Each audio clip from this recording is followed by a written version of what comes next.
कृष्णा उपदेश में कृष्णा जी कहनी कि कलयुग में सब मनुष्य का करी बाबू। कलयुग में मनुष्य अपन धर्म के भूल जाई, जे धर्म करी ओकरा के लोग अधर्म कही, अपने के देवता समझी कलयुग में। आ बात सही बा, यहाँ सब के कहेला का कि जे सास ससुर के पूजा तबे जाके नु एथी मिली सब पूजा सासे ससुर में बा। जबकि सब के कहेला कि सास ससुर के पूजा, लेकिन पहले देवता के पूजा फिर भगवान के पूजा। देवता के पूजा आ तब आदमी के पूजा। तो का कर जे कि तब आ ओ जी के लोग कहेला जे कि आदमी कहेला कि पहले न सास ससुर के पूजा, भगवान के मत पूजा। तो पापे न आ लोग कहता जे कि वही में जे कि ना भगवान के मतलब आदमी के तन मिलल बा तो भगवत गीता पढ़ सुन, शिव चर्चा कर, माने ये सब कर। काहे जे कि के जनता आगे चल के आदमी के तन मिली कि जानवर के तन मिली। लेकिन कलयुग में श्री कृष्ण जी कहनी जे कि मनुष्य अपने के भगवान समझी। तो इहो बात सही बा कि सब लोग कहेला का जितना सास लोग बागनु उतना लोग का कहेला बुढ़िया लोग कि सास के पूजा कर तो भगवान के मिल जाए, भगवान से बैठे। लेकिन ई ना कहेला लोग कि भगवान के पूजा कर आ ओकर बाद सासो के कर, ई ना केहू कहेला। तो कहेला लोग कि भगवान के पूजा कर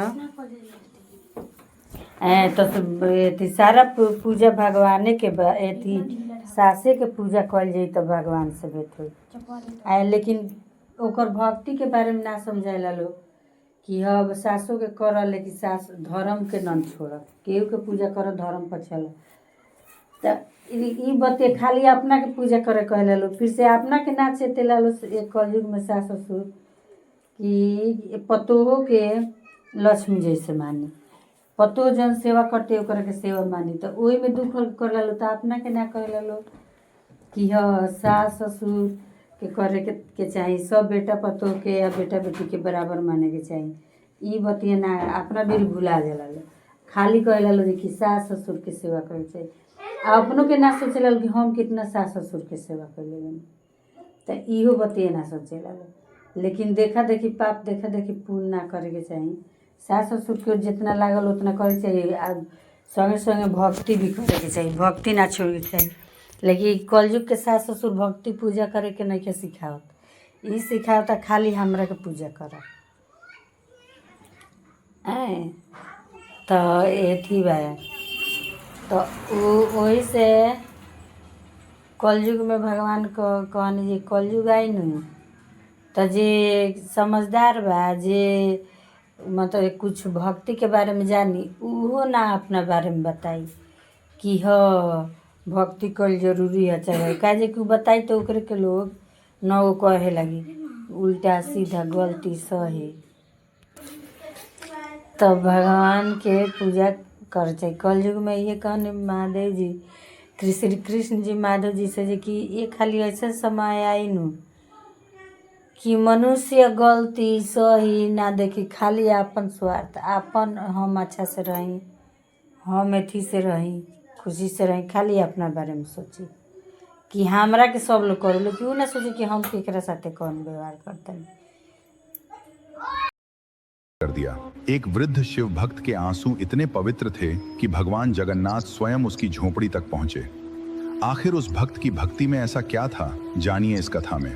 काशी विश्वनाथ मंदिर में उस रात ऐसा चमत्कार हुआ कि स्वयं पुजारी भी स्तब्ध रह गए। लेकिन उस रहस्य के पीछे छिपा सत्य और भी अद्भुत था। क्या भगवान शिव और भगवान जगन्नाथ अलग हैं या दोनों एक ही दिव्य सत्य के स्वरूप हैं? इस अद्भुत कथा में आपको मिलेगा इसका भावपूर्ण उत्तर। आइए सुनते हैं एक ऐसी अद्भुत और भावुक कथा जिसमें एक साधारण शिव भक्त के निष्कलंक प्रेम ने स्वयं भगवान जगन्नाथ को काशी आने के लिए विवश कर दिया। अरे ये क्या, सावन के पहले सोमवार की आधी रात काशी विश्वनाथ मंदिर के गर्भगृह में जल रही अखंड ज्योति अचानक तेजी से कांपने लगी। बाहर गंगा के घाटों पर मूसलाधार वर्षा हो रही थी। मंदिर की घंटियां बिना किसी के छुए अपने आप बज उठी। उसी क्षण मुख्य पुजारी ने देखा कि भगवान विश्वनाथ के शिवलिंग पर चढ़ा हुआ बेलपत्र धीरे धीरे खिसक कर भूमि पर गिर गया। पूरे मंदिर में एक ऐसा मौन छा गया जैसा पहले कभी नहीं हुआ था। तभी मंदिर के एक वृद्ध साधु कांपती आवाज में बोले, लगता है आज काशी में कोई बहुत बड़ा अतिथि आने वाला है। किसी ने कल्पना भी नहीं की थी कि उसी रात पूरी धाम से भगवान जगन्नाथ स्वयं काशी की ओर प्रस्थान कर चुके हैं। लेकिन प्रश्न यह था कि आखिर सावन के पहले सोमवार को भगवान जगन्नाथ अचानक काशी क्यों पहुंचे। आइए सुनते हैं एक ऐसी भावुक दिव्य लीला जो प्रेम, भक्ति और भगवान शिव तथा भगवान जगन्नाथ के अनन्य संबंध को हृदय में उतार देती है। उस समय पूरी धाम में भी सावन की पहली वर्षा हो रही थी। श्री मंदिर के शिखर पर लहराता पवित्र ध्वज वर्षा की तेज हवाओं के साथ मानो किसी अदृश्य संदेश को सुन रहा था। भगवान बलभद्र और माता सुभद्रा के साथ विराजमान भगवान जगन्नाथ के श्री विग्रह पर सेवक गण सावन का विशेष श्रृंगार कर रहे थे। चंदन की सुगंध, ताजे फूलों की मालाएं और दीपों की शांत लौ पूरे मंदिर को भक्ति से भर रही थी। तभी भगवान जगन्नाथ के मुख पर जैसे एक अनोखी करुणा झलक उठी।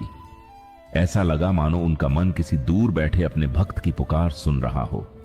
उनके नेत्र उसी दिशा में टिक गए जहां से गंगा की धारा काशी को स्पर्श करती है। उस दिव्य क्षण को देखकर सेवकों के मन में भी एक अनजानी भावना जाग उठी, पर कोई भी उसके रहस्य को समझ नहीं पाया। उधर काशी नगरी में गंगा किनारे रहने वाला लगभग 70 वर्ष का एक वृद्ध शिव भक्त हर वर्ष की तरह सावन के पहले सोमवार का व्रत रखे हुए था। उसका नाम हरिदास था। उसके पास न धन था, न परिवार का सहारा, न ही कोई ऐसा व्यक्ति जो उसके साथ मंदिर जा सके। फिर भी उसके मन में केवल एक ही इच्छा थी, इस वर्ष भी वह अपने हाथों से गंगा जल और बेलपत्र भगवान विश्वनाथ को अर्पित करेगा। कई दिनों से उसने थोड़ा थोड़ा अन्न बचाकर पूजा की छोटी सी थाली तैयार की थी। उसने अपने पुराने कपड़े धोकर सुखाए, मिट्टी का एक छोटा पात्र साफ किया और मन ही मन प्रार्थना की, भोलेनाथ, इस बार मेरे कदम भले ही कमजोर हों, लेकिन मेरी श्रद्धा पहले जैसी ही है। बस मुझे अपने द्वार तक पहुंचा देना। लेकिन नियति मानो उसकी भक्ति की परीक्षा लेने को तैयार बैठी थी। सावन के पहले सोमवार की भोर से ठीक पहले हरिदास की तबीयत अचानक इतनी बिगड़ गई कि उसके पैरों ने साथ देना छोड़ दिया। बाहर लगातार वर्षा हो रही थी, गलियां पानी से भर चुकी थीं और तेज हवाएं चल रही थीं। उसने बड़ी कठिनाई से अपनी पूजा की थाली उठाई, दरवाजे तक पहुंचा, लेकिन वहीं बैठ गया। उसकी आंखों से आंसू बह निकले। उसने कांपते हाथ जोड़कर आकाश की ओर देखा और धीमे स्वर में कहा, प्रभु, इस बार शायद मैं आपके दरबार तक नहीं पहुंच पाऊंगा। उसी क्षण पूरी धाम में विराजमान भगवान जगन्नाथ की करुणामयी दृष्टि मानो उसी वृद्ध भक्त की पुकार पर ठहर गई। यह कोई साधारण संयोग नहीं था। यह उस दिव्य लीला की शुरुआत थी जिसके कारण सावन के पहले सोमवार को भगवान जगन्नाथ स्वयं काशी की ओर चल पड़े। सावन के पहले सोमवार की भोर अब पूरी तरह फैल चुकी थी। काशी की गलियां वर्षा के जल से भीग चुकी थीं। गंगा की लहरें सामान्य दिनों की अपेक्षा कहीं अधिक वेग से बह रही थीं।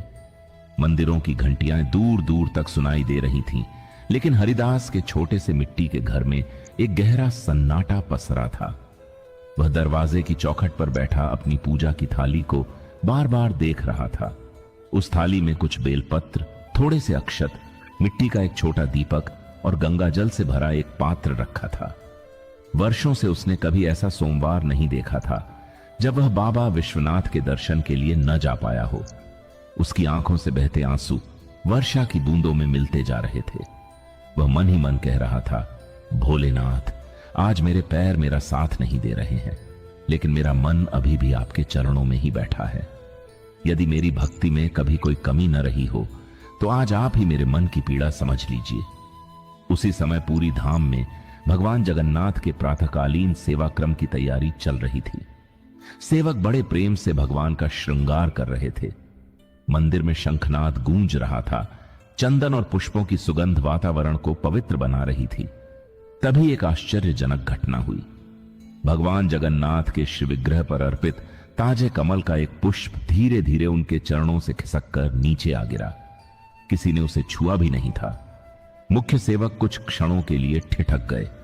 तभी गर्भगृह में एक ऐसी शांति छा गई जिसमें केवल दीपक की लौ की हल्की सी कंपन दिखाई दे रही थी। ऐसा प्रतीत हो रहा था जैसे भगवान किसी बहुत दूर बैठे अपने प्रिय भक्त की व्यथा को अनुभव कर रहे हों। उधर कैलाश पर भगवान शिव समाधि में लीन थे।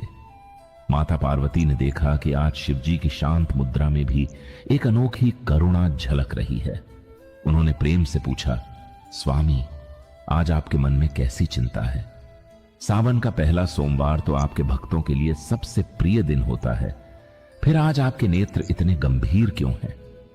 भगवान शिव ने मंद मुस्कान के साथ उत्तर दिया, देवी, आज काशी में मेरा एक वृद्ध भक्त अपने जीवन की सबसे बड़ी परीक्षा से गुजर रहा है। उसका शरीर मंदिर तक नहीं पहुंच सकता, लेकिन उसका प्रेम मेरे चरणों तक पहले ही पहुंच चुका है। जब भक्त की पुकार सच्ची होती है तब देवताओं को भी उसकी ओर चलना पड़ता है।